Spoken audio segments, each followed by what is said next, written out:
श्रीमद् भगवद गीता अध्याय संख्या 2 श्लोक संख्या 3, 4, 5, 6 और हो सकता है तो 7 में। तीसरा श्लोक पढ़ता हूँ। क्लैब्यमस्मगमः पार्थ न एतत्त्वयि उपगत्यते क्षुद्रं हृदय दौर्बल्यं त्यक्त्वा उत्तिष्ठ परं तप। इसके अनुवाद में श्री बहुपाल लिखते हैं, हे पृथा पुत्र, इस हीन नपुंसकता को प्राप्त मत हो, ये तुम्हें शोभा नहीं देती। हे शत्रुओं के दमन करता, हृदय की शुद्ध दुर्बलता को त्याग करके युद्ध के लिए खड़े हो जाओ। 2 बातें इसमें आई। एक है नपुंसकता, जो कि हीन कही गई है, तुम्हें शोभा नहीं देती। दूसरा है शत्रुओं के दमन करता, परंतप शब्द इस्तेमाल हुआ। इसके पहले प्रथापुत्र शब्द इस्तेमाल हुआ। अब कहते हैं कि हृदय की क्षुद्र दुर्बलता, क्षुद्र मतलब छोटी, तुच्छ, छोटी दुर्बलता, इसको त्याग कर युद्ध के लिए खड़े हो जाओ। पृथा पुत्र जो है शब्द भगवान ने किस लिए यूज़ किया कि पृथा जो है वो भगवान के पिता वासुदेव की बहन थी। कुंती का बचपन का नाम पृथा था। शूरसेन ने अपनी बहन को कुंती भोज को दे दिया था। उन्होंने उसका पालन पोषण किया, इसलिए वो महारानी कुंती कहलाई। पृथा से शब्द बना है पार्थ, और पार्थ शब्द जो है भगवान को बहुत प्रिय है। इतना प्रिय है कि हमने काउंटिंग करी कि भगवद गीता के अंदर पार्थ शब्द जो है वो 38 टाइम्स इस्तेमाल हुआ है, सबसे ज़्यादा बार 38 बार। दूसरा शब्द जो इस्तेमाल हुआ है भगवद गीता के अंदर, वो भी हमने काउंटिंग करी, वो है कौन्तेय, वो 24 बार इस्तेमाल हुआ है। ये अर्जुन को उसकी रिलेशनशिप कि किन महान परिवारों से वो आ रहा है उसके लिए ये रिमाइंड किया गया है कि तुम पृथा के पुत्र हो। अब आती है बात इसके अंदर कि हीन नपुंसकता। हम लोग साधारण भाषा में जो आजकल प्रचलित भाषा है उस पर नपुंसक शब्द इस्तेमाल करते हैं जिसमें कि पुरुषत्व की कमी होती है। ये एक कॉमन आजकल चल रहा है, ट्रेंड चल रहा है, परंतु एक्चुअली नपुंसक का अर्थ क्या है? शक्ति विहीन। इसमें शक्ति है, शक्ति का प्रदर्शन नहीं करता है, शक्ति नहीं है उसके अंदर। तो भगवान कहते हैं ये नपुंसकता, शक्ति होते हुए शक्ति का प्रदर्शन नहीं करती हो, ये हीनता है, ये इन्फ्योरिटी है, ये ठीक नहीं। तुम जैसे शक्तिमान के लिए ये बात शोभा नहीं देती। अब कहते हैं शत्रुओं के दमन करता, परम तप। परम तप का अर्थ है तुमने कई बार पहले युद्ध किए हैं, शत्रुओं का दमन किया है, तो यहाँ क्यों घबरा रहे हो? वाई? तो शब्द इस्तेमाल किया है हृदय की क्षुद्र दुर्बलता। मतलब क्षुद्रता जो है उसका मतलब है तुच्छता। आप हृदय की दुर्बलता जो है वो एक तुच्छ चीज़ है, एक बड़ी छोटी सी बात है। शूरवीर के लिए इसका त्याग करना वो बड़ी बात नहीं है, तो उसको भूल सकता है, छोड़ सकता है, आगे बढ़ सकता है। दूसरा, अगर कोई व्यक्ति हृदय से दुर्बल है शक्तिशाली, पर इस वक्त हृदय से दुर्बल है, तो वो उसको इन्फीरियर माना जाता है, मतलब तुच्छता दिलाने वाली हो जाती है। वो तुच्छ हो जाओगे, तुमको लोग जो है तुम्हारा यश नहीं गान करेंगे, तुम्हारा अपयश हो जाएगा, जो पहले श्लोक में। अब भगवान जो है उसको उसके कर्तव्य के विषय में कहते हैं उत्तिष्ठ, उठो, खड़े हो जाओ और युद्ध करो। यही बात भगवान ने कही है दूसरे अध्याय के 37वें श्लोक में भी। वहाँ भी शब्द इस्तेमाल हुआ है तस्मात् उत्तिष्ठ कौन्तेय, अतः दृढ़ संकल्प होकर खड़े हो जाओ और युद्ध करो। इसके बाद फिर यही चीज़ कही गई है चौथे अध्याय के 42वें श्लोक में कि अतिष्ठ उत्तिष्ठ भारत,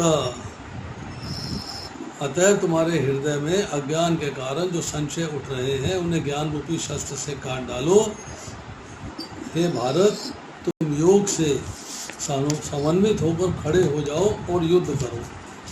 और फिर यही बात जो है कहते हैं 11वें अध्याय के 33वें श्लोक में, श्लोक संख्या 33, जहाँ कह रहे हैं कि तुमको तस्मात् त्वम उत्तिष्ठ यश लभस्व जित्वा शत्रुन भुक्षवा राज्यम समृद्धम, कि उठो और लड़ने के लिए तैयार हो जाओ और यश अर्जित करो। तो भगवान ने अर्जुन को मोटिवेट किया है कि तुम उठो और युद्ध करो। अब हम पढ़ते हैं प्रभुपाद जी का लिखा हुआ परपट। अर्जुन को पृथा पुत्र के रूप में संबोधित किया गया है। पृथा कृष्ण के पिता वासुदेव की बहन थी, अतः कृष्ण के साथ अर्जुन का रक्त का संबंध था। यदि क्षत्रिय पुत्र लड़ने से मना करता है तो वो नाम का क्षत्रिय है, यदि ब्राह्मण पुत्र अपित्र कार्य करता है तो नाम का ब्राह्मण है। ऐसे क्षत्रिय तथा ब्राह्मण अपने पिता के अयोग्य पुत्र होते हैं, अतः कृष्ण ये नहीं चाहते कि अर्जुन अयोग्य क्षत्रिय पुत्र कहलाए। शास्त्र में उल्लेख आता है कि अगर किसी क्षत्रिय को युद्ध का आह्वान किया जाता है या जुआ खेलने के लिए आमंत्रित किया जाता है तो उसे स्वीकार करना पड़ता है, उसको रिफ्यूज़ नहीं कर सकता। अर्जुन कृष्ण का घनिष्ठतम मित्र था और कृष्ण प्रत्यक्ष रूप से उसके रथ का संचालन कर रहे थे, किंतु इन सब गुणों के होते हुए भी यदि अर्जुन युद्ध भूमि को छोड़ता है तो वह अत्यंत निंदनीय कार्य करेगा। उसके पास गांडीव जैसा धनुष है, चित्ररथ द्वारा दिए गए घोड़े हैं जो कभी समाप्त नहीं होते, इसकी रथ की ध्वजा पे स्वयं हनुमान जी विराजमान है। जो वरुण देव द्वारा दिया गया रथ जिसके अंदर जो है 9 बैलगाड़ियों के समान आयुध आ सकते हैं, उसका स्वामी जो है लड़ने से इनकार करे तो भगवान कृष्ण कहते हैं ये उचित नहीं। अतः कृष्ण ने कहा ऐसी प्रवृत्ति अर्जुन के व्यक्तित्व को शोभा नहीं देती। अर्जुन यह तर्क कर सकता था कि वह परम पूज्य भीष्म तथा स्वजनों के प्रति उदार दृष्टिकोण के कारण युद्ध भूमि छोड़ रहा है, किंतु कृष्ण ऐसी उदारता को केवल हृदय दुर्बल्य मानते हैं। ऐसी झूठी उदारता का अनुमोदन एक भी शास्त्र नहीं करता। अतः ऐसी उदारता या तथाकथित अहिंसा का परित्याग अर्जुन जैसे व्यक्ति को कृष्ण के प्रत्यक्ष निर्देशन में कर देना चाहिए। जब भगवान तुम्हारे साथ हैं, उनको तुम लेके आए हो द्वारका से युद्ध में तुम्हारा सारथी बनने के लिए। युद्ध के लिए तुम्हारी माता ने आह्वान किया है कि युद्ध होगा और तुम युद्ध के लिए तैयार हो, तो यहाँ पर जो है संबंधियों को देख के, कुटुंबियों को देख के तुम्हारे अंदर मोह जागृत हो गया है और अब तुम युद्ध नहीं करना चाहते। So this is most unjustified. ये ठीक नहीं है। तुम्हें युद्ध करना चाहिए, युद्ध में पार्टिसिपेट करना चाहिए। अब अर्जुन कहते हैं, अर्जुन उवाच कथम भीष्मम अहम संख्ये द्रोणम च मधुसूदन इषुभिः प्रतियोत्स्यामि पूजा अर्हि अरुसूदन। अर्जुन ने कहा, हे शत्रुहंता, हे मधुसूदन, मैं युद्ध भूमि में किस तरह भीष्म और द्रोण जैसे पूजनीय व्यक्तियों पर उलटकर बाण चलाऊंगा। यहाँ पर एक आया शब्द अरिसूदन। अरिसूदन का मतलब है शत्रुओं के संहारक। अरिसूदन शब्द इस्तेमाल किया गया। अब दूसरा मधुसूदन, मधु नामक असुर का जिन्होंने वध किया है वो कृष्ण को संबोधित कर रहा है।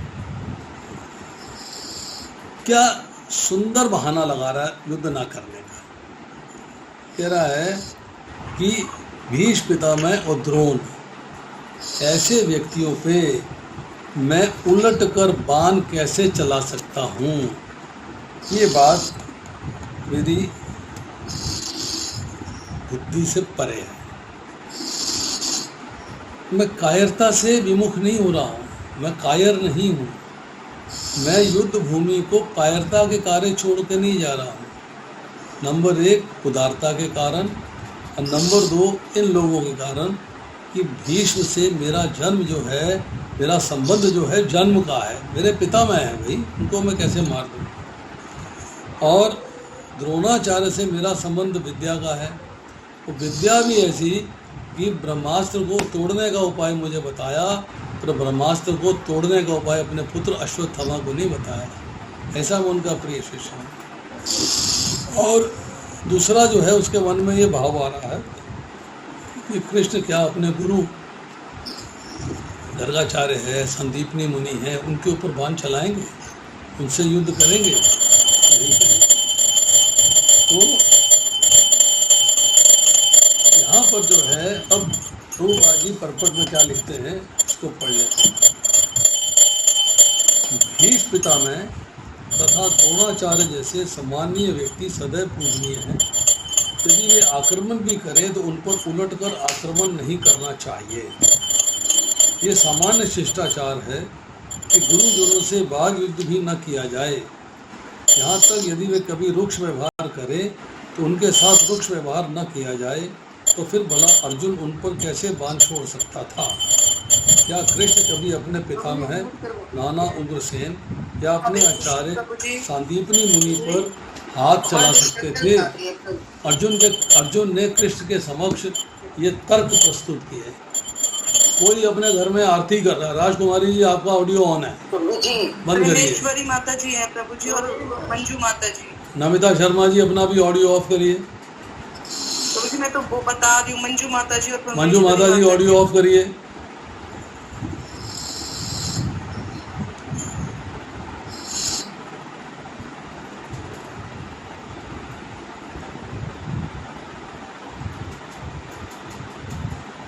कथा सुनते हुए हमें ध्यान देना चाहिए कि आपके किसी एक्ट से किसी दूसरे को डिस्टर्बेंस तो नहीं हो रही है, सुनने वालों को भी और वक्ता को भी। अपने मोबाइल पे ध्यान दीजिएगा। Always keep a watch on your mobile कि आपका ऑडियो ऑन तो नहीं हो गया।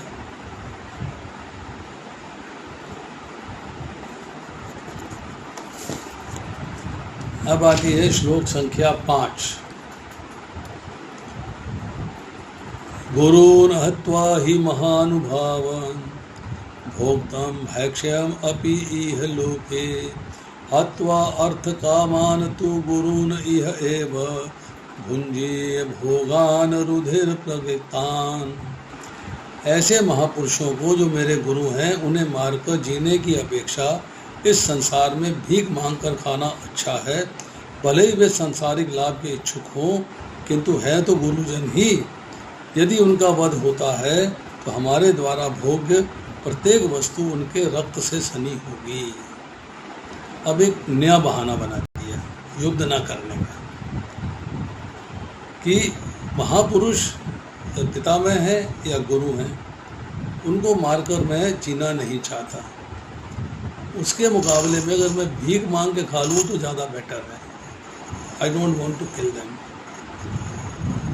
वो चाहे सांसारिक लाभ के इच्छुक हों, परंतु हैं तो गुरुजन, उनको कैसे मारा जा सकता है? और अगर मान लो मैं उनको मार देता हूँ और उनकी हत्या हो जाती है, वो मर जाते हैं, तो हम जो भी वस्तु भोगेंगे वो उनके खून से, उनके रक्त से सनी होगी। एक नया बहाना अर्जुन ने बना दिया। अब ध्रुवबाजी परपट में क्या लिखते हैं? शास्त्रों के अनुसार ऐसा गुरु जो निंद कर्म में रत हो और जो विवेक शून्य हो त्याज्य है। अर्जुन से आर्थिक सहायता लेने के कारण भीष्म तथा द्रोण उसका पक्ष लेने के लिए बाध्य थे। यद्यपि केवल आर्थिक लाभ से ऐसा करना उनके लिए उचित न था, उनके लिए उचित न था। ऐसी दशा में वे आचार्यों का सम्मान खो बैठे थे। किंतु अर्जुन सोचता है इतने पर भी उसके गुरुजन हैं, अतः उनका वध करके भौतिक लाभों का भोग करने का अर्थ होगा कि रक्त से सने अवशेषों का भोग। देखिए इम्पोर्टेंट पॉइंट जो है तो क्या निकल के आ रहा है कि प्रत्येक वस्तु उनके रक्त से सनी होगी। This he doesn't want. भोग तो मिलेंगे पर मुक्ति नहीं मिलेगी, शांति नहीं मिलेगी। ये लोग जो हैं अर्थ की कामना वाले हो सकते हैं, सांसारिक लाभ के इच्छुक हो सकते हैं, परंतु क्या वो वाकई महानुभाव हैं, ये भी मौन में डाउट आता है। भलाई और बुराई के बारे में भी मन में डाउट आता है। अर्जुन क्या कहता है, उसके मन में क्या बात आती है इसके? वो कहता है युद्ध को न करना अच्छाई है और युद्ध करना बुराई है। शास्त्र कहता है, भगवान कहते हैं कि युद्ध को करना तेरा कर्तव्य है और युद्ध को न करना कर्तव्य को न करना है। मतलब कर्तव्य को न करना बुराई है और कर्तव्य को करना अच्छाई है। तो वाइसी वर्सा हो गया, रिवर्सल हो गया कि युद्ध न करना अर्जुन की निगाह में अच्छाई है और भगवान की निगाह में बुराई है, और युद्ध को करना अर्जुन की निगाह में बुराई है और भगवान की नज़र में अच्छाई है। तो इसको जो है बड़ा अर्जुन के लिए मुश्किल आ गई है, कठिनाई आ गई है, मैं क्या करूं और क्या ना करूं। अब आती है श्लोक संख्या 6। न चेत विद्य कतरत न गिरिय यत्वा जयम यदि वा न मयु यानेव हत्वा न शिशि विषाम ते अवस्थिता प्रमुखे धार्तराष्ट्रा। अनुवाद में लिखते हैं शील बहुपाद, एक डाउट जो अराइज आ रहा है। डाउट क्या है? हम ये भी नहीं जानते कि हमारे लिए श्रेष्ठ क्या है। कन्फ्यूजन आ गया, what is right and what is wrong. क्या मेरे लिए अच्छा है, क्या मेरे लिए बुरा, मुझे समझ में नहीं आ रहा है। उनको जीतना अच्छा है या उनके द्वारा जीते जाना अच्छा है?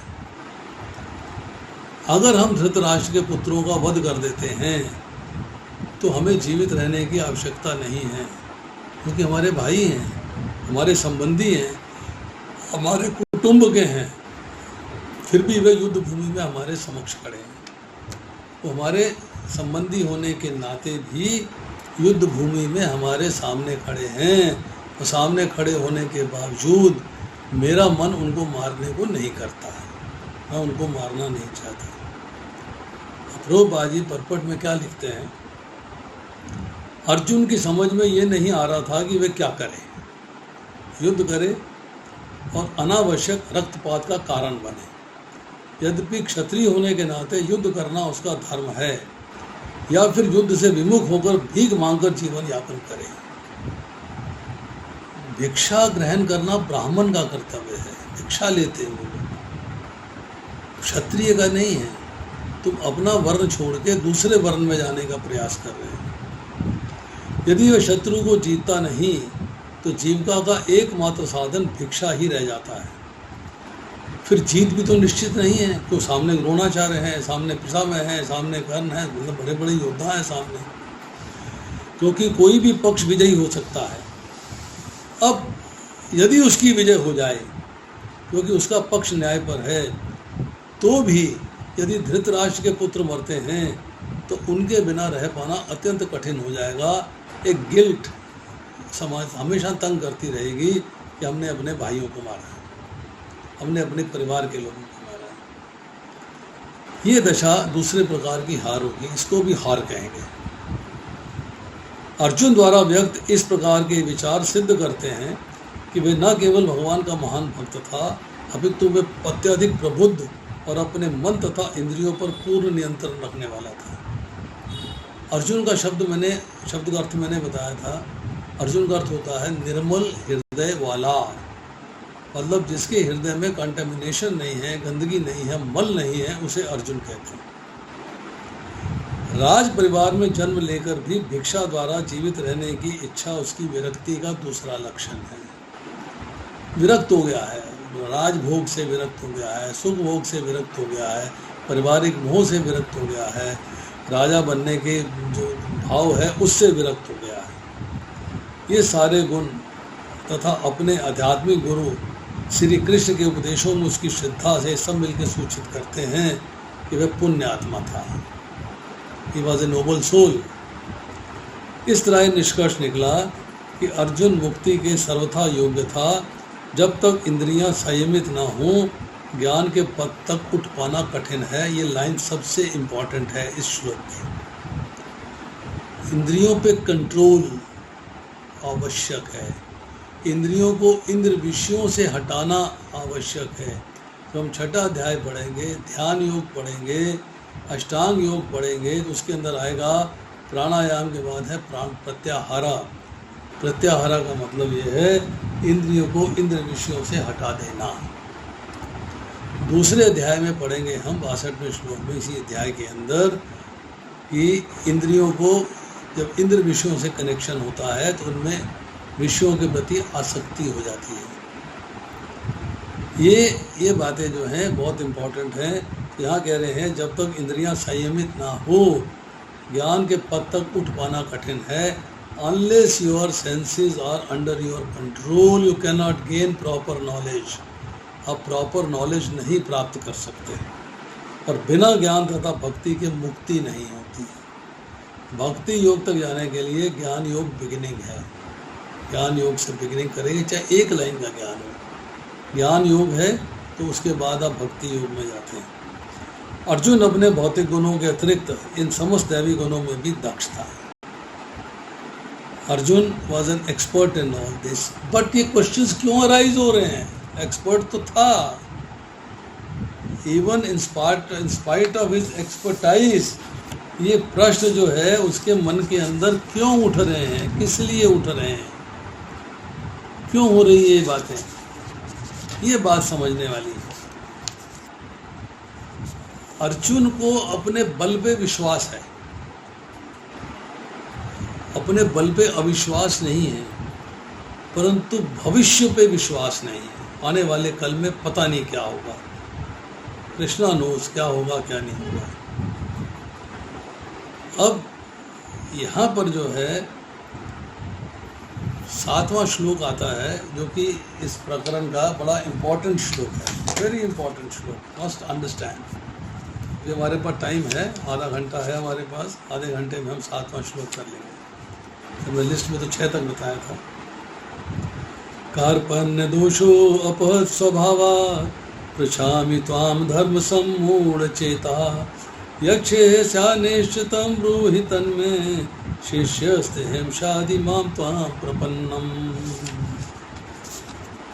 इसका अनुवाद में श्री गोपाल लिखते हैं, अब मैं अपनी कृपण दुर्बलता के कारण अपना कर्तव्य भूल गया हूँ, सारा धैर्य खो चुका हूँ। ऐसी अवस्था में आपसे पूछ रहा हूँ कि जो मेरे लिए श्रेयस्कर हो मुझे निश्चित रूप से बताएं। अब मैं आपका शिष्य हूँ और आपका शरणागत हूँ। 5 पॉइंट है इसके अंदर। एक है कृपण दुर्बलता, दूसरा है कर्तव्य को भूल जाना और धैर्य का खो जाना, तीसरा है पूछना कि मेरे लिए क्या श्रेयस्कर है मुझे बताइए, और चौथा है मैं आपका शिष्य हूँ, और 5वां है मैं आपका शरणागत हूँ। 5 पॉइंट आए। अच्छा लंबा परपट है। परपट पढ़ने से पहले इस श्लोक को थोड़ा अनुवाद को समझने का प्रयास करते हैं। कृपण दुर्बलता, कृपणता का अर्थ क्या है? कृपणता का अर्थ होता है कंजूसी, कंजूस। कंजूसी का अर्थ होता है आपके पास धन है, आप खर्च नहीं करना चाहते, आपके पास ज्ञान है, आप बांटना नहीं चाहते, आपके पास वस्त्र हैं, आप फटे पुराने कपड़े पहने रहते हो, आपके पास गाड़ी है, आप पैदल चलते हो, गाड़ी में नहीं चलते हो। कहने का मतलब ये है कि सुविधा होते हुए भी आप सुविधा का अपने लिए प्रयोग नहीं करते, तो आप कंजूस कहलाते हैं। अर्जुन जैसे मैंने पहले बताया उत्तम रथ में विराजमान है, चित्र द्वारा दिए गए सफ़ेद घोड़े जुते हुए हैं जो कभी समाप्त नहीं होते, 100 के 100 बने रहते हैं। ध्वजा पे हनुमान जी विराजमान है, 9 बैलगाड़ियों के बराबर आयुध है उसके अंदर, और गांडी धनुष है उसके हाथ में। इतनी शक्तिशाली पोजीशन है उसकी, और युद्ध से पलायन कर रहा है। तो ये क्या है? कृपण दुर्बलता। अब कह रहा है कि मैं अपना धर्म कर्तव्य भूल गया हूँ। धर्म सम्मूढ़ चेता, धर्म क्या है मुझे इसका ज्ञान नहीं रहा, कंफ्यूजन अराइज हो रहा है। जैसे हमने पीछे चर्चा करी थी, एक है धार्मिक सिद्धांत, एक है आर्थिक और राजनीतिक सिद्धांत। धार्मिक सिद्धांत है अहिंसा परमो धर्मा, अहिंसा का पालन करना चाहिए, हिंसा नहीं करनी चाहिए। आर्थिक सिद्धांत क्या है कि आतताई को देखते ही उसका वध कर दिया जाए। ये आतताई हैं, इनका वध कर देना चाहिए। परंतु धर्म जो है वो अर्थ से ऊपर है, धर्मशास्त्र अर्थशास्त्र से ऊपर है। तो वो धर्मशास्त्र का पालन करे या अर्थशास्त्र का पालन करे, इसका कन्फ्यूजन है उसके माइंड में। Is not able to understand what should I do, what I should not do. अब कहता है कि मैं पूछूं तो किससे पूछूं कि what is the right path and what is the wrong path. तो मैं आपसे पूछता हूँ, मैं आपसे पूछता हूँ कि मेरे लिए जो श्रेयस्कर है, जो उचित है, जो ठीक है, जो सही है, वो मुझे आप बता दीजिए। मेरा दिमाग काम नहीं कर रहा, मेरी बुद्धि कार्य नहीं कर रही है, मेरी बुद्धि डिसाइड नहीं कर पा रही है कि what is right and what is wrong. Decision will be yours कि this is right, this is wrong and I will follow that. अब कहता है कि अगर मुझे ज्ञान प्राप्त करना है कि क्या ठीक है और क्या गलत है, क्या उचित है, क्या अनुचित है, क्या श्रेयस्कर है, तो मेरे लिए असेंशियल है क्या कि मैं आपको गुरु स्वीकार करूं और आपका शिष्य बन जाऊं। क्योंकि गुरु जो है शिष्य को पूर्ण ज्ञान देता है, शिष्य से कोई बात छुपाता नहीं। सखा होने के नाते मैं नाराज़ ना हो जाऊं, मुझसे छुपा सकते हो। संबंधी होने के नाते मैं गुस्से में ना आ जाऊं, नाराज़ ना हो जाऊं, बुरा ना मान जाऊं, मुझे कुछ बात छुपा सकते हो। पर शिष्य को तो आप प्रताड़ित भी कर सकते हो, डांट भी सकते हो, डपट भी सकते हो, तो उससे कोई बात आप छुपाएंगे नहीं, सारी बात सही सही बता देंगे, क्रिस्टल क्लियर हो जाएगी बात। बट अर्जुन स्मार्ट है, वो सोचता है कि अगर भगवान ने मेरे को शिष्य होने के नाते बता दिया तो करना तो मुझको पड़ेगा, करूँगा तो मैं ही, तो मैं फंस गया कि मैं कैसे करूँ। मैं ये चाहता हूँ कि मैं करने से बच जाऊँ, मैं करने से बच जाऊँ। तो क्या कहता है, अब मैं आपका शरणागत हूँ। शरण शब्द जो है इसको समझना बहुत ज़रूरी है। अगर आपने दोनों हाथ खड़े कर दिए और सामने पिस्तौल तनी हुई है, अब आपको भूख लगी है ना तो खाना पिस्तौल वाला ला के देगा, प्यास लगी है ना तो पानी पिस्तौल वाला ला के देगा। आपको जो सुविधा चाहिए वो पिस्टल वाला अरेंज करेगा, क्योंकि आप उसकी शरण में आ गए हो। आपने दोनों हाथ खड़े कर दिए, उसकी शरण में आ गए। दूसरा एग्जाम्पल देता हूँ, पहले भी कई बार दे चुका हूँ, आज फिर उसको रिपीट करते हैं एग्जाम्पल को। एक 6 महीने का बच्चा, 8 महीने का बच्चा, 4 महीने का बच्चा माता की शरण में रहता है। माता उसकी केयर लेती है, माता कहती है yes you are under my protection. अब बच्चा बीमार हो गया, डॉक्टर के पास ले गए। डॉक्टर ने कहा भाई ऐसा है, सर्दी आ रही है, इसको निमोनिया हो गया है। अच्छा जी, तो आप ऐसा करिए, दवाई ले जाइए और दवाई इसको पिलाइए, बच्चा ठीक हो जाएगा। तो माँ पूछ लेती है डॉक्टर साहब कुछ परहेज भी है? ये बच्चा तो आपका दूध पीता है, उसमें परहेज क्या करना है, दूध पिलाइए। हाँ, तुम्हारा परहेज है, तुम एसी में नहीं रहोगी, आइसक्रीम नहीं खाओगी, ठंडा पानी नहीं पियोगी, ठंडा जूस नहीं पियोगी, ठंडा लिमका कम्बा और कुछ नहीं पियोगी। You will avoid all this things.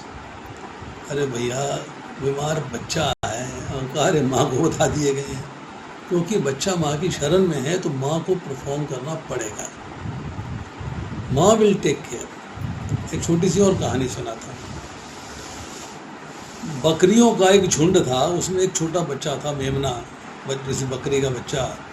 वो झुंड से अलग हो गया और वो चलते चलते नदी किनारे जा पहुंचा।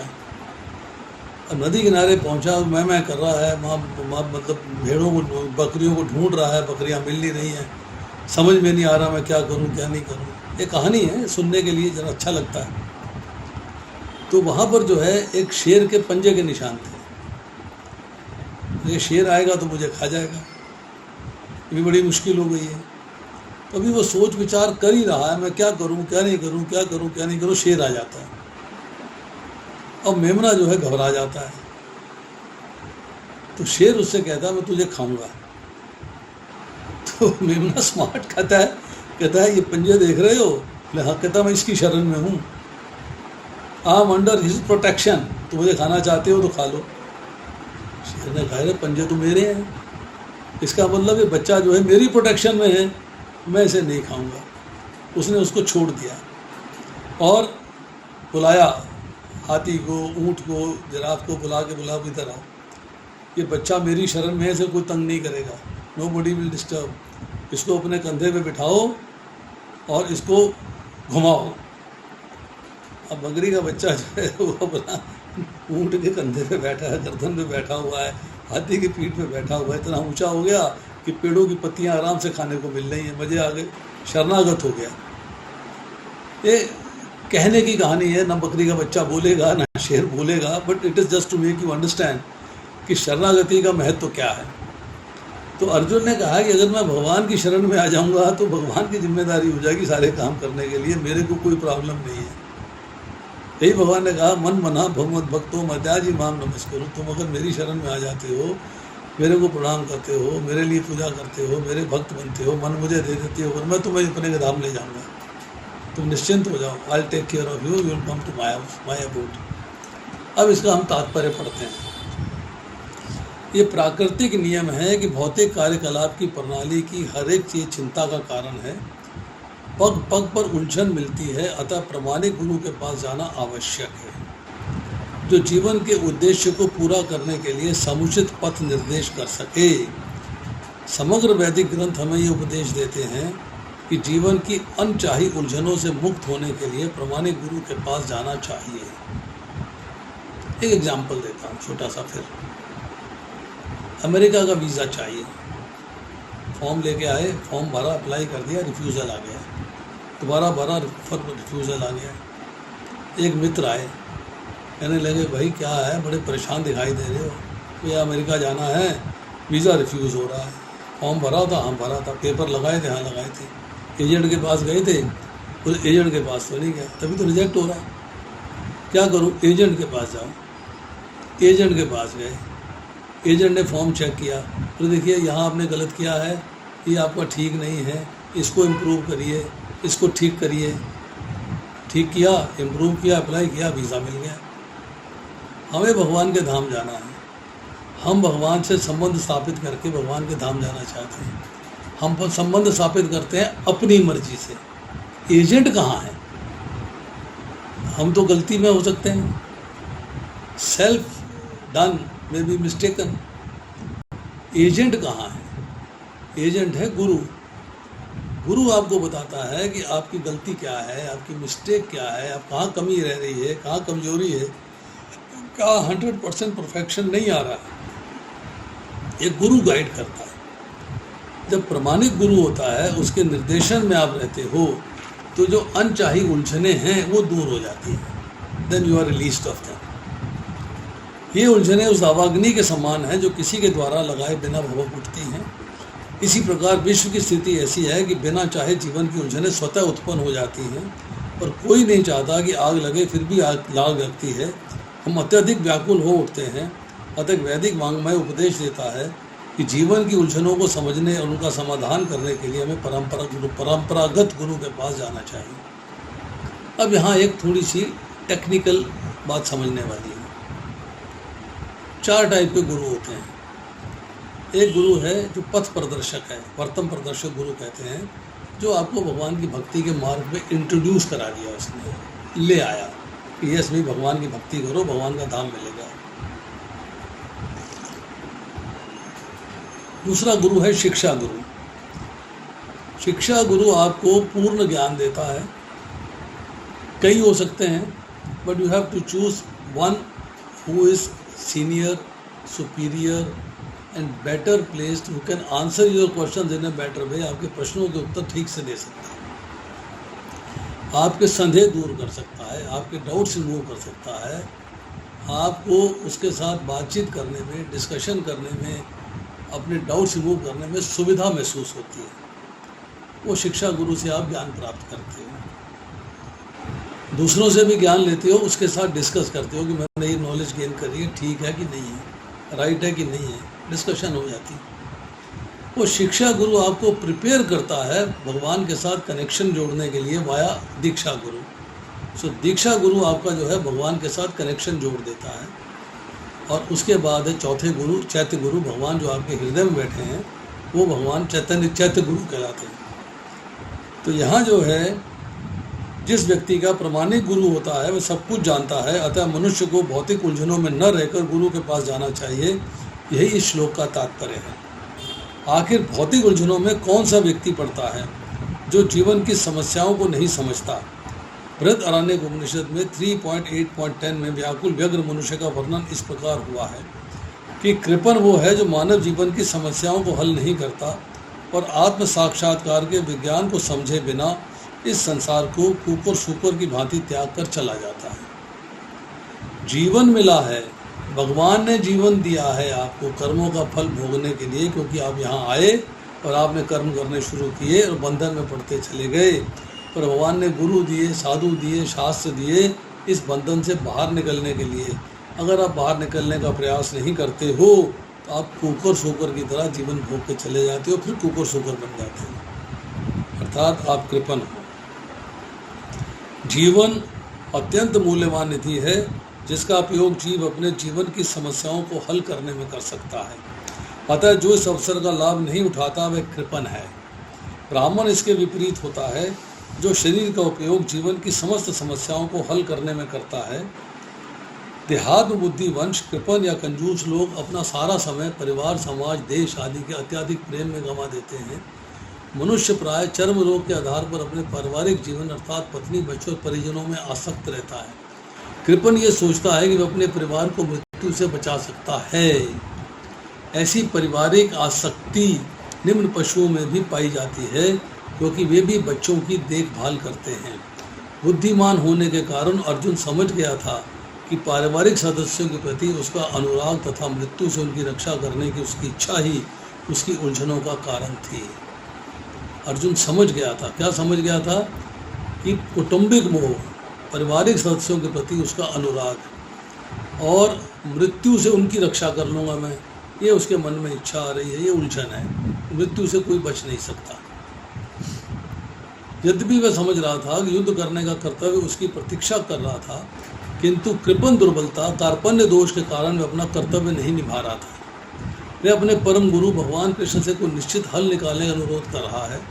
वह कृष्ण का शिष्यत्व ग्रहण करता है और मित्रतापूर्ण बातें बंद करना चाहता है। गुरु तथा शिष्य की बातें गंभीर होती हैं। अब अर्जुन अपने मान्य गुरु के समक्ष गंभीरतापूर्वक बातें करना चाहता है। इसलिए कृष्ण भगवद गीता ज्ञान के आदि गुरु हैं और अर्जुन गीता ज्ञान समझने वाला प्रथम शिष्य है। हालांकि ज्ञान विवस्वान को भी दिया है, परंतु यहाँ हम लोगों के लिए प्रभुपाद लिख रहे हैं कि अर्जुन ने उसको समझा है और हमारे लिए भगवान ने उसको समझाया है।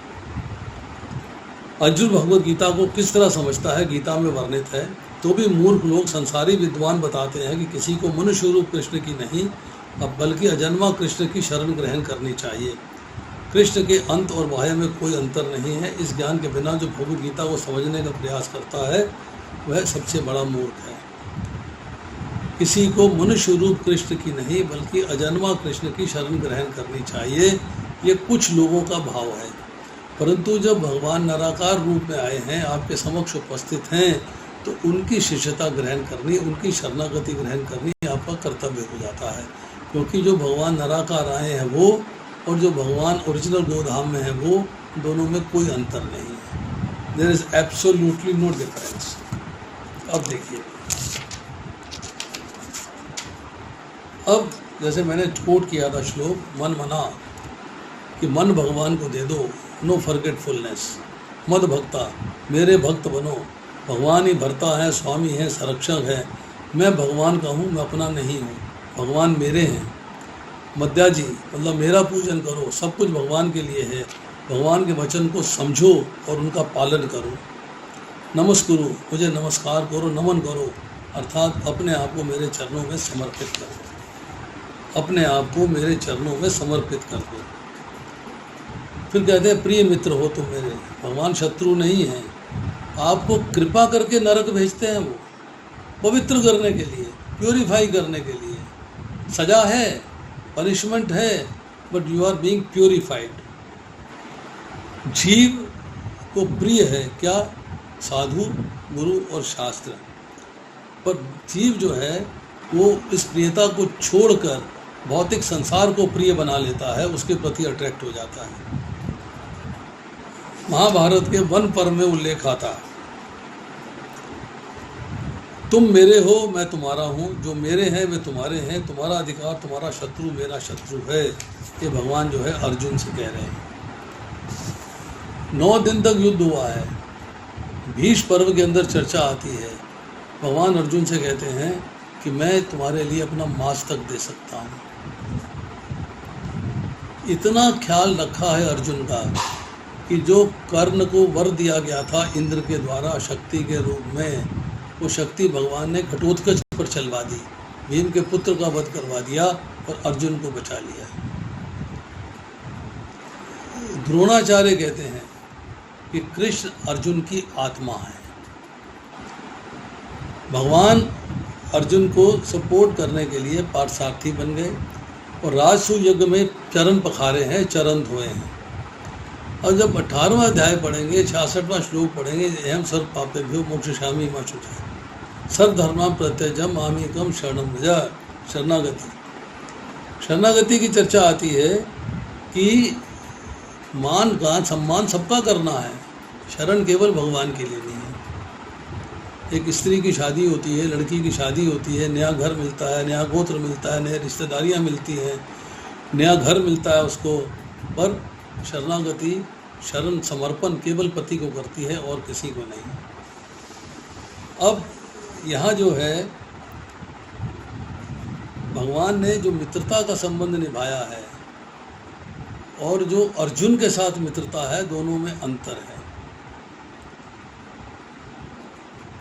विभीषण के साथ भी मित्रता हुई है, सुग्रीव के साथ भी मित्रता हुई है, पर फॉर्मल रिलेशनशिप है। एक गांव है विप्रघोष, समुद्र से इस तरफ भारत की धरती पे। विभीषण जो है घूमते घूमते घूमते घूमते अपने सैनिकों के साथ यहाँ आ गए और सैनिकों से विलग हो गए और उनसे एक ब्राह्मण की हत्या हो गई। गांव वालों ने विभीषण को पकड़ लिया और बोला कि अब तुम्हें मृत्यु दंड मिलेगा। विभीषण ने जो है राम जी को याद किया है। राम जी प्रकट होते हैं, उनको सब पता है, अंतर्यामी हैं, फिर भी पूछते हैं क्या बात है। तो सारी बात पता लगती है तो कहते हैं कि मैंने इसको 1 कल्प तक राज्य करने का वर दे रखा है, मेरा वर झूठा नहीं हो सकता, परंतु मित्र का किया गया द्रोह, मित्र का किया गया पाप भी मित्र का ही होता है, तो मैं इसके लिए पाप फल भोगने के लिए तैयार हूँ। अब मुझे मृत्यु दंड दीजिए, इसको क्षमा कर दीजिए, इसको जाने दीजिए। ये मित्रता है। पर अर्जुन के साथ मित्रता क्या है कि उसको उपदेश भी दे रहे हैं, उसकी शरणागति के लिए भी बोल रहे हैं, उसके रथ पे सारथी बन के विराजमान हो गए हैं, उसके राजसूय यज्ञ में चरण भी पखारे हैं, सब कुछ किए गए हैं। तो अर्जुन कहता है भगवान मेरे हैं, मैं भगवान का हूँ, तो मैं भगवान के लिए क्या करूँ। ये नहीं कहता कि भगवान मेरे लिए क्या करेंगे। अब यहाँ पर जो है जब हमने कार्पण्य की बात करी है तो इसका भी हमें शास्त्र से उल्लेख मिलता है कि स्वाभाविक शौर्य का त्याग रूप कायरता ने मुझे अभिभूत कर दिया है। धर्म की गति शून्य होती है, आधा धर्म व्यवस्था में भी मैं मूढ़ बुद्धि हो रहा हूँ। अर्थात युद्ध आकर भिक्षाटन करना क्षत्रिय के लिए धर्म नहीं है या अधर्म है, ये मैं निश्चय नहीं कर पा रहा हूँ, इसलिए आप निश्चय करके मेरे को कल्याणकारी मार्ग बताएं। अर्जुन अपने को पंडित मान रहा है, तो भगवान जो बात बता रहे हैं उसका क्या खंडन कर देगा? और सखा को भगवान उपदेश देंगे तो कुछ ना कुछ बातें छुपा लेंगे कि सखा नाराज ना हो जाए। इसलिए जो है वो शिष्यता ग्रहण करता है कि सारे के सारे ज्ञान को भगवान मेरे को दे देंगे, मुझसे कुछ भी नहीं छुपाएंगे। कल्याण की बात जो है गुरु से पूछी जा सकती है, सारथी से नहीं पूछी जा सकती। और गुरु के शरण हो जाऊंगा, गुरु पर निर्भर हो जाऊंगा, तो कल्याण का पूरा दायित्व गुरु पे आ जाएगा। स्वयं गुरु को मेरा कल्याण करना पड़ेगा। तो ये है आज के श्लोक संख्या 7 तक। 8, 9 और 10 ये श्लोक करेंगे अगली बार। 5 मिनट बचे हैं, तो किसी का भी प्रश्न है तो पूछ सकता है। हरे कृष्णा प्रभु जी, दंडवत प्रणाम। प्रभु जी, अभी आपने बताए 4 प्रकार के गुरु होते हैं, जिसमें पहला था पथ प्रदर्शक और दूसरा शिक्षक। इन दोनों में क्या डिफरेंस? आप भौतिक संसार में जी रही हैं, भौतिक संसार के प्रति आकर्षित हैं। आपकी एक सहेली आई, उसने कहा भाई आज मैं कथा सुनने जा रही हूँ, मेरे साथ चलोगी? बोली क्या कथा? बोली अरे भैया भगवत गीता पे हो रही है, भागवत पे हो रही है, चलो ना मंदिर चलते हैं, कथा सुनते हैं, प्रसाद पाएंगे। तो आप उसको वो आपको कथा सुनाने के लिए ले आई।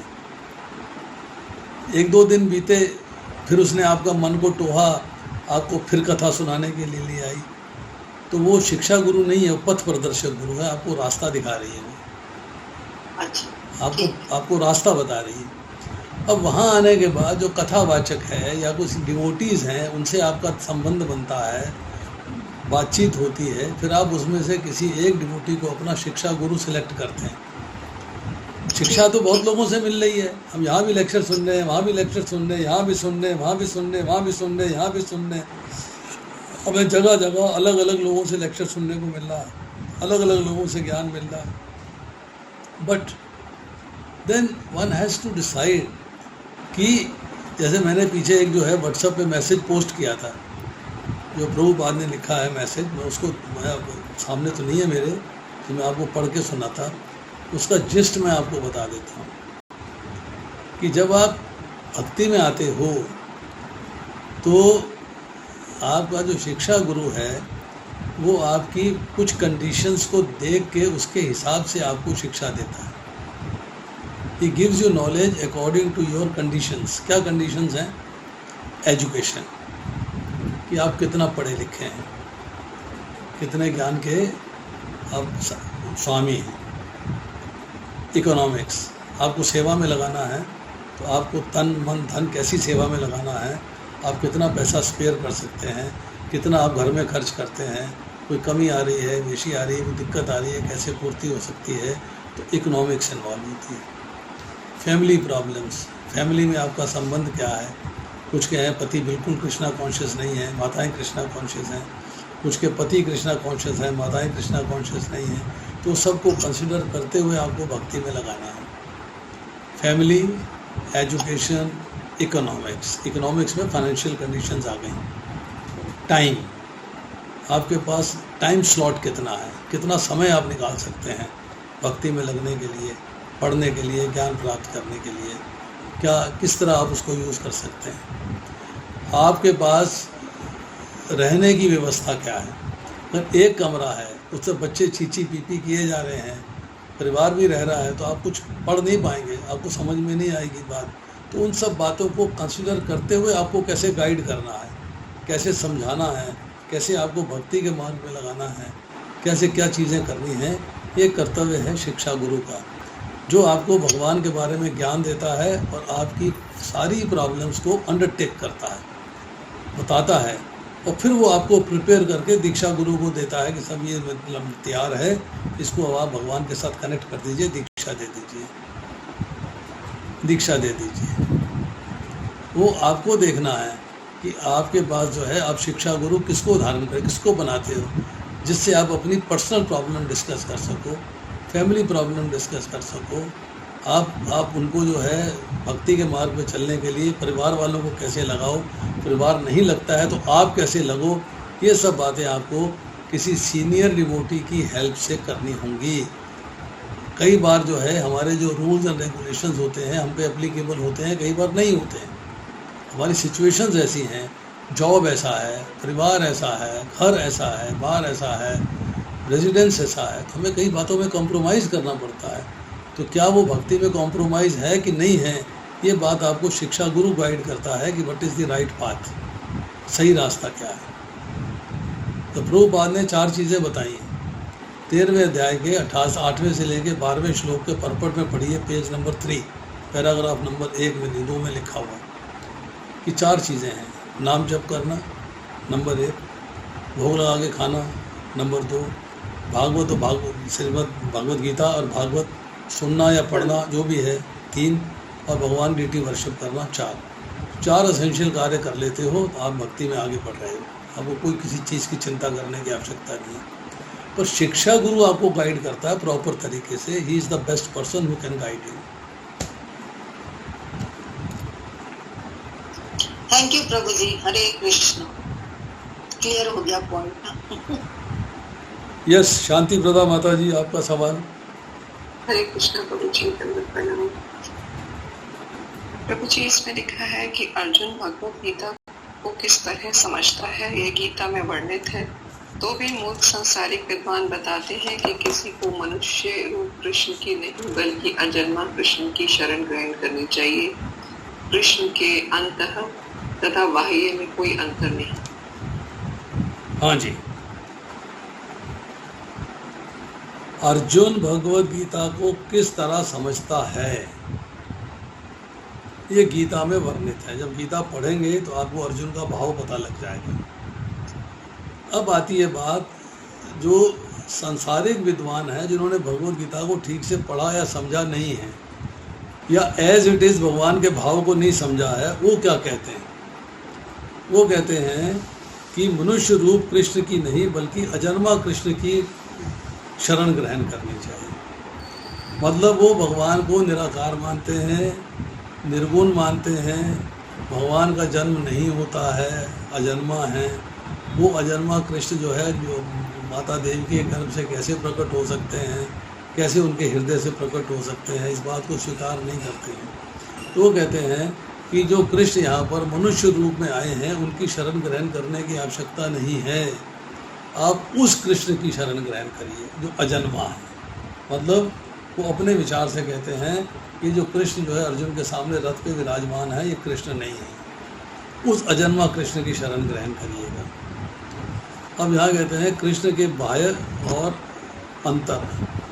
बाह्य मीन्स कि जो हमें निराकार रूप दिखाई दे रहा है, और अंतर मीन्स जो भगवान का ओरिजिनल रूप है गोलोक वृंदावन में, उसमें और जो रूप हमें निराकार दिखाई दे रहा है, इसमें कोई अंतर नहीं है। There is no difference at all.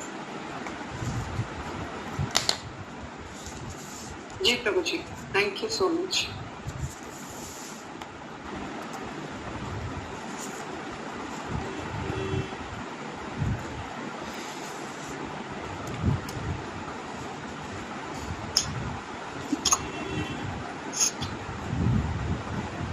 देखिए, अभी माता जी ने गुरु के बारे में सवाल किया था। मैं इनको गुरु के बारे में 2-3 बातें और बता देता हूँ। मुंडक उपनिषद में पहले मुंडक के 2 अध्याय के 12वें श्लोक में उल्लेख आता है, तद्विज्ञानार्थ से गुरु मेवा विदिच्छेत समित पानी क्षोत्रिय ब्रह्मनिष्ठम। जिज्ञासु व्यक्ति को परमात्मा का वास्तविक तत्व ज्ञान प्राप्त करने के लिए आत्म संविदा लेकर श्रद्धा और विनय भाव के सहित ऐसे सद्गुरु की शरण में जाना चाहिए जो वेदों के रहस्य को भली भांति जानते हों और परम ब्रह्म परमात्मा में स्थित हों। एक बात, आचार्यवान पुरुषो वेदः, छांदोग्य उपनिषद 6वां खंड 14वां अध्याय 2 श्लोक। जो मनुष्य गुरु को जानता है वह भगवान को जानता है। उसके बाद बृहद अरण्यकोपनिषद 3रा खंड 8वां अध्याय 10वां श्लोक, याज्ञवल्क्य जी गार्गी को बता रहे हैं, यो वा एतद् अक्षरम गार्गी अविदित्वात् अस्मात् लोकात् प्रयतिशय कृपणः। जो कोई भी इस अक्षर अर्थात ब्रह्म को जाने बिना मर जाता है वह कृपण दीनहीन है। महाभारत के अंदर उल्लेख आता है, धर्म की सूक्ष्म गति है, धर्मस्य सूक्ष्म गति, धर्म की गति बड़ी सूक्ष्म है। तो जब गुरु तत्व की चर्चा होती है तो गुरु तत्व में आपको सिर्फ समस्या कहाँ आती है कि हमारे मन में ये भाव आना शुरू हो जाता है कि मुझसे सुपीरियर और कोई नहीं है, आई एम दी बेस्ट। मैं पढ़ लिया, बस मुझे सब कुछ आ गया, मैंने सब ज्ञान प्राप्त कर लिया, मुझे सब कुछ आ गया। तो ये जो फीलिंग है दिस शुड गो आउट। आपको ये ज्ञान की प्राप्ति होनी चाहिए कि who is the best teacher who can guide me properly. बस आप उससे नेट पे चर्चा करिए, फ़ोन पे चर्चा करिए, जूम पे चर्चा करिए, क्लास में चर्चा करिए, पर्सनली जाके मिलके चर्चा करिए, जैसे भी चर्चा करिए, you must get proper knowledge. Confusion में नहीं रहना है, बस that is what is wanted. चलिए, और कोई प्रश्न?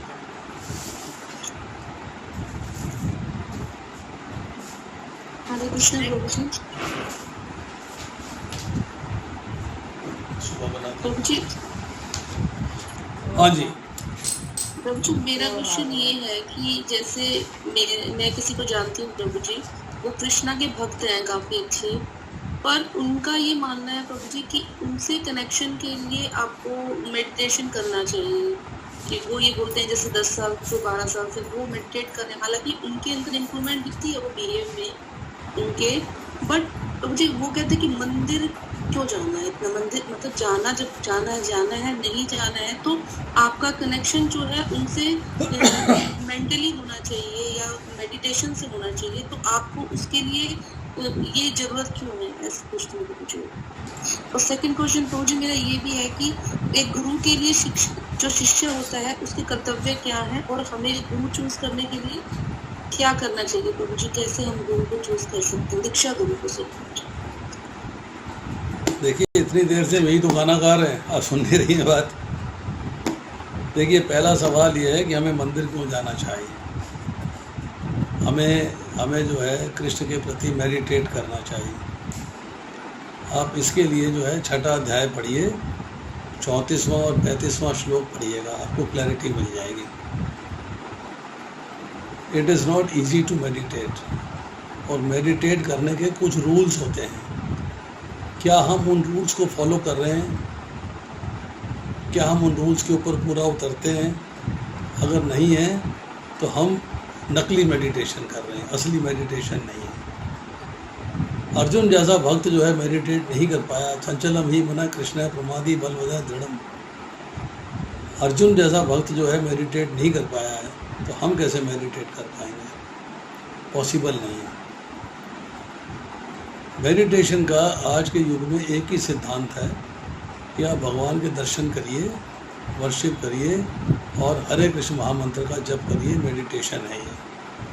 Now you are remembering. Meditation में आप क्या करते हैं?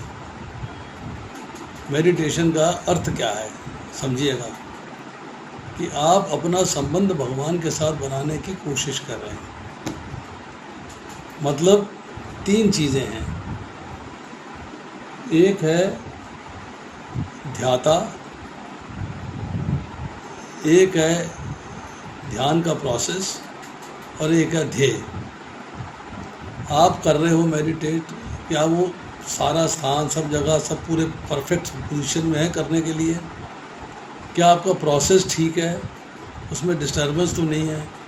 और क्या जिसके प्रति मेडिटेट कर रहे हो उसको आप प्राप्त कर पा रहे हो कि नहीं कर पा रहे हो। तो आपके स्मरण में तो होते ही नहीं, निकल जाते हैं। मेडिटेट कर रहे हैं, ध्यान अमेरिका भाग रहा है, मेडिटेट कर रहे हैं, ध्यान ऑफिस में भाग रहा है, कर तो मेडिटेट रहे हैं। इसीलिए जब भगवान के प्रति मेडिटेट किया जाता है, जब हम भगवान की वर्शिप में आते हैं तो हम चाहते हैं कि भगवान के साक्षात दर्शन करें, और भगवान ने अपने आप को अपने अर्च विग्रह के रूप में साक्षात प्रकट किया हुआ है। तो हम जो है भगवान के दर्शन करते हैं, मंदिर जाते हैं, मंदिर में भगवान की सेवा करते हैं, क्योंकि श्रवणम कीर्तनम विष्णु स्मरणम पाद सेवनम अर्चनम वंदनम दास्यम साख्य आत्म निवेदनम, ये विधियों की जो है पूर्ति जो है 100% पूर्ति घर में भी हो सकती है और मंदिर में भी हो सकती है। तो मंदिर जाने से हमारी बैटरी चार्ज हो जाती है, हमें दर्शन मिलते हैं, श्रृंगार है, ये बढ़िया चीज़ें हैं, सब आनंद आ रहा है। तो हम थोड़ा वहाँ प्रसाद मिलता है, तो भगवान को भोग लगा, वहाँ प्रसाद, घर में भी भगवान को भोग लगा प्रसाद है। और मंदिर में जब प्रसाद खाते हैं, भक्तों का संग करते हैं, तो हमारा जो है थोड़ा सा हृदय जो प्रफुल्लित हो जाता है और हमें जो है ऊर्जा मिल जाती, नई ऊर्जा मिल जाती। दूसरी बात, एक सवाल और करता हूँ मैं, आपके प्रश्न के उत्तर में एक सवाल है। एक व्यक्ति अपनी पत्नी से बहुत प्यार करता है, लव्स वेरी मच। हर पत्नी को पति प्यार करता है। प्यार करते हो तो मेडिटेट कर लो, मिलने की क्या ज़रूरत है? Why do you want to meet? प्यार ही तो करते हो ना, मेडिटेट कर लो, मिलना क्यों चाहते हो? एक बात, अगर आप पत्नी से प्यार करते हो और उसकी फ़ोटो जेब में क्यों रखते हो? घर में कार्निश पे, दीवार पे कहीं ना कहीं फ़ोटो टांग के क्यों रखते हो पत्नी की, बच्चों की क्यों? बच्चों से भी बहुत प्यार करते हो, पत्नी से भी बहुत प्यार करते हो, क्यों? कि आपको उनके दिखते रहेंगे तो आपके मन में जो है प्रफुल्लता आएगी, यू विल बी हैप्पी। वरना क्या ज़रूरत है? कॉलाज बनवा लिया, फ़ोटो टांग ली, घर के अंदर कार्निश में रख दिया, शेल्फ पे रख दिया, अलमीरा में रख दिया, फ़ोटो है सामने, आते जाते नज़र पड़ जाती, क्या आवश्यकता है?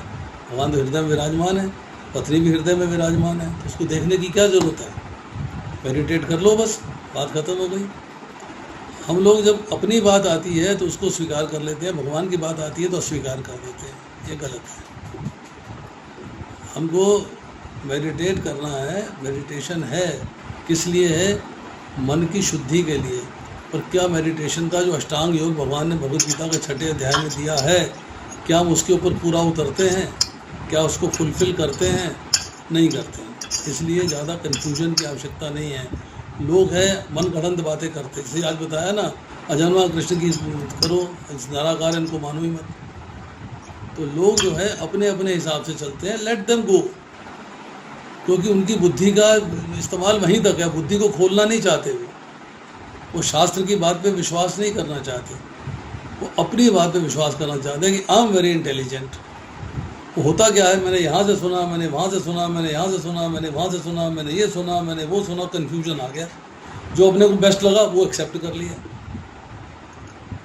जो अपने को बेस्ट लगा मैंने वो एक्सेप्ट कर लिया, मुझे क्या ज़रूरत है?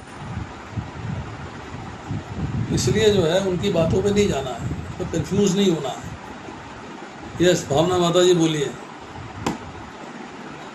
हरे कृष्णा प्रभु जी, दंडवत प्रणाम। यस माता जी जी, बोलिए। मेरा क्वेश्चन, आज मैंने एक लेक्चर क्लास सुनी थी, उससे रिलेटेड है। प्रभु जी, बताइए। उसमें उन्होंने बताया था कि जब हम 50 इयर्स की एज के होते हैं तो आत्मा राम पे अंकित हो जाता है कि हमारी नेक्स्ट योनि क्या होगी। तो प्रभु जी, अगर किसी का आत्मा राम टूटा हुआ है तो उसका क्या अर्थ होता है, उसका क्या अभिप्राय होता है प्रभु जी? किसने बताया ये आपको?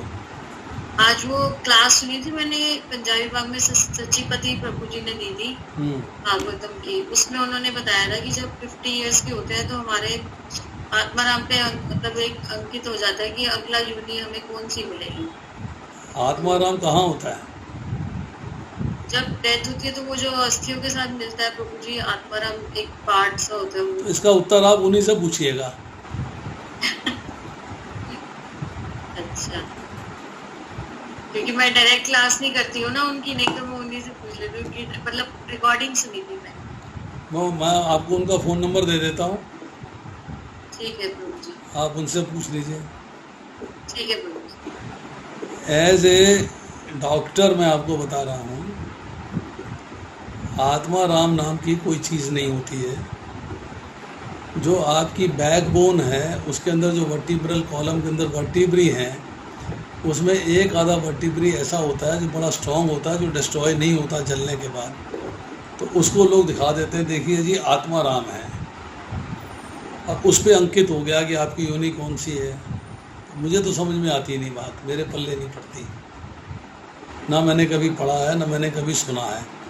उन्होंने कहाँ से पढ़ा है कहाँ से सुना है वही जाने। मैं नंबर आपको फॉरवर्ड कर दूंगा, आप उनसे पूछ के फिर मुझे बता दीजिएगा, मेरे को नॉलेज हो जाएगी। हाँ जी प्रभु जी, मैं क्योंकि रिकॉर्डिंग सुनी थी तो उसी में ही था ये। हाँ जी ठीक है प्रभु जी। एज ए डिवोटी भी बता दीजिए, एज ए डॉक्टर तो बता दिया प्रभु जी आपने। क्या बता दूं? आत्मा राम होता है नहीं होता है? आत्मा राम नहीं होता कुछ नहीं, कभी भी नहीं सुना हमने तो कहीं क्लास में। मैं खुद हैरान हूँ। शशिपति मेरी क्लासेस सुनता रहा है, मेरे घर पे मेरी क्लासेस में आता रहा है। सन 2004, 2005, 2006 की बातें हैं ये। नजफगढ़ में रहता है, उनके यहाँ छावला में मैंने कई लेक्चर, नजफगढ़ में मैंने कई लेक्चर दिए हैं, तो मैंने कभी आत्मा राम की बात सुनी नहीं। बट वो कहाँ से बोल रहे हैं, कौन से ग्रंथ से बोल रहे हैं, कौन सी किताब से बोल रहे हैं, ये मैं नहीं जानता। आत्मा राम जो है, शब्द जो है, वो आप चैतन्य चरितामृत पढ़ेंगे तो वहाँ पे इस्तेमाल होता है। आत्मा राम का मतलब है आपकी आत्मा, उसके ऊपर चर्चा हो रही है। वो जो बोन निकलती है वो आत्मा राम नहीं है।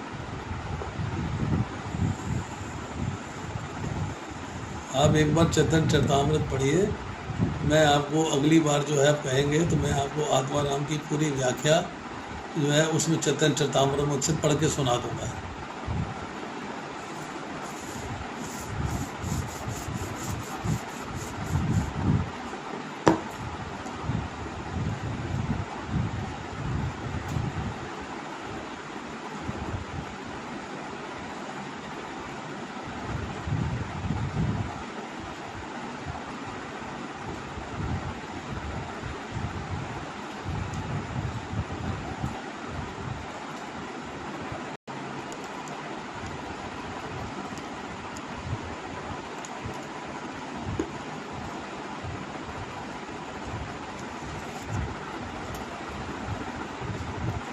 पढ़िए आत्मा राम का मीनिंग क्या है।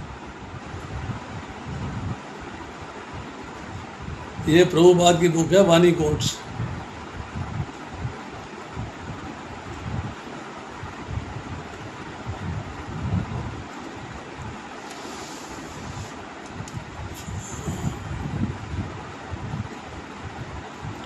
Atma Rama means the fully satisfied with himself. So Hare Krishna says that नाम है कर्म फल स्पृहा। तो यहाँ चर्चा करके बोले Atma Rama is fully satisfied in himself and he can create so many things. He is the creator. So there is no question of desiring something. नीचे है the word Atma Rama in Sanskrit. Atma Rama means one who is satisfied with self. He is called Atma Rama. ठीक है। इसके बाद फिर है श्रीमद् भागवतम का lecture. Atma Rama means everyone is wanting to remain happy and peaceful in his atma. Everyone wants to be happy with atma. Atma means body and atma means mind. Atma means atma itself. Somebody is trying to be happy bodily, there is also atma, but there is very important, somebody is waiting for peace, is properly turned out, this may antaratma. Atma Rama means everyone is wanting to remain happy and peaceful in atma. तो आत्मा रामा का शब्द वो bone निकाल रहा है, वहाँ से उसको आत्मा राम कहते हैं। वहाँ पर अंकित योनि लिख दी भी, मेरी समझ में तो नहीं आता। मैंने तो प्रभुपाद को पढ़ा नहीं कहीं लिखते हुए।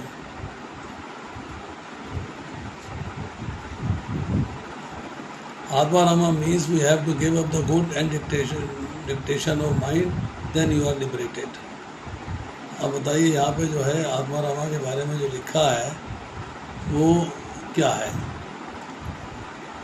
पर अगर नॉन इस्कॉन लाइब्रेरी पढ़ते हैं आत्मा रामा की, यहाँ पे उसके जो है 12 मीनिंग दिए हुए, इसको पढ़ सकते हो। जैनिज्म में क्या है, अलग अलग मीनिंग है। मराठी इंग्लिश डिक्शनरी में क्या है, संस्कृत डिक्शनरी में क्या है नहीं? Self pleased and delighted in self, striving to get knowledge. इसको पढ़ लीजिएगा, आपको सब उत्तर मिल जाएंगे। तो आप उन्हीं से पूछिएगा, उनका मैं नंबर आपको फॉरवर्ड कर दूंगा।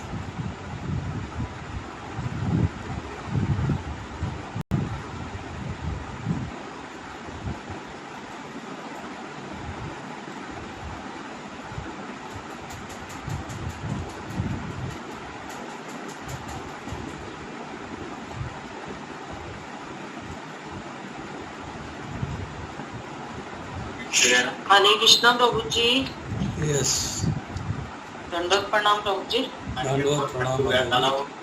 प्रभु जी, जैसे कभी किसी की डेथ हो जाती है तो वहाँ से वो आते हैं, बोलते आत्मा मिला था, नहीं मिला था, आपस में लोगों को चर्चा करते हुए सुना है, पर इस्कॉन में ये शब्द हमने कभी भी नहीं सुना प्रभु जी। माता जी, वो मैंने बताया ना, वो एक बोन होती है वर्टिब्रल कॉलम की। कई बार वो डिस्ट्रॉय नहीं होती है तो कहते हैं जी ये आत्मा राम है, मरा नहीं है। ये सब होक्स है, सब बकवास है। जी जी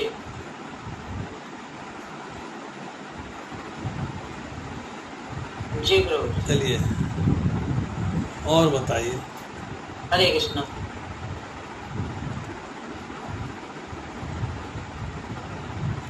ठीक है, समाप्त करें फिर। प्रभु जी, एक माता जी ने मुझसे एक प्रश्न पूछा कि जैसे कोई व्यक्ति मतलब किसी के साथ जैसे भौतिक संसार में कुछ गलत करता है तो वो ये कहते हैं कि भाई तुम्हारे कर्मों का फल था, तो ये व्यक्ति तुम्हारे उसमें आया और तुम्हें दुख दे के चला गया। तो वो पांडव थे, पांडवों को दुर्योधन दुख दे रहा था या परेशान कर रहा था, तो भगवान भी उनको ये कह सकते थे कि तुम्हारे कर्मों का फल है। तो इसको कैसे समझे? कंफ्यूजन क्या है ये बताओ। ये है कि भाई जैसे मतलब भौतिक संसार में किसी को दुख होते हैं तो कहा जाता है तुम्हारे कर्मों का फल है तो तुम्हें भोगना पड़ेगा। तो इसी तरह से जब पांडवों को दुर्योधन ने दुखी किया, परेशान किया हर तरह से, तो वहाँ पे मतलब भगवान ने उनका साथ दिया, हर तरह से साथ दिया। तो भगवान ने ये भी कह सकते थे कि तुम्हारे कर्मों का फल है, भी तुम्हारे को भोगना है। तुमने भगवत गीता पढ़ी है? तो जी मेरी बात सुनो, मेरे को किसी ने ये प्रश्न पूछा। नहीं, मेरा सवाल का जवाब दो। तुमने भगवत गीता पढ़ी है? जी आपके थ्रू पढ़ी है। मैंने नहीं पढ़ाई ये बात। मेरा नाम मत लो। नहीं, मेरा नाम मत लो। नहीं, ये बात नहीं पढ़ाई, पर ये बात don't name me, don't blame me. भगवान कहते हैं यदा यदा ही धर्मस्य ग्लानिर्भवति भारत अभ्युत्थानम् अधर्मस्य तदात्मनं सृजामि अहम् परित्राणाय साधूनां विनाशाय च दुष्कृतां धर्म संस्थापनार्थाय संभवामि युगे युगे। अगर वो भगवान जो है पांडवों से कहते हैं कि भैया तुम्हारे कर्मों का फल है, तुम भोगो, तो अधर्म का नाश कौन करता, दुष्टों का संहार कौन करता, साधुओं का परित्राण कौन करता, धर्म की स्थापना कौन करता, बात तो खत्म हो जाती। तो भगवत गीता को पहले पढ़ो, फिर उसके अंदर से उत्तर निकालो। जी, तो उसका मीनिंग यही है कि भगवान जब साधुओं के साथ कोई दुष्कर्म करता है तो तब वो भगवान जो अवतरित होते हैं। तो इसी तरह से भगवान ने वहाँ पे मतलब ये चीज वहाँ लागू होती है। तो इसका अंतर यही है। तो जो साधारण मनुष्य हैं जब वो इस लेवल तक पहुँच जाएंगे भक्ति के माध्यम से, ज्यादा प्यूरिफाई हो जाएंगे, भगवान उनका भी साथ देना शुरू कर देंगे। कंफ्यूजन मत रखा करो, बहुत कंफ्यूज हो, बहुत जगह सुनती हो ना, इसलिए कंफ्यूजन होते हैं।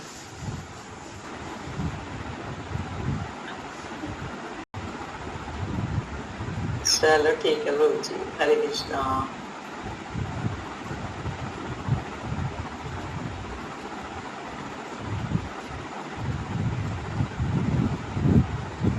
चलिए एंड करते हैं, समाप्त करते हैं आज। Recording stopped.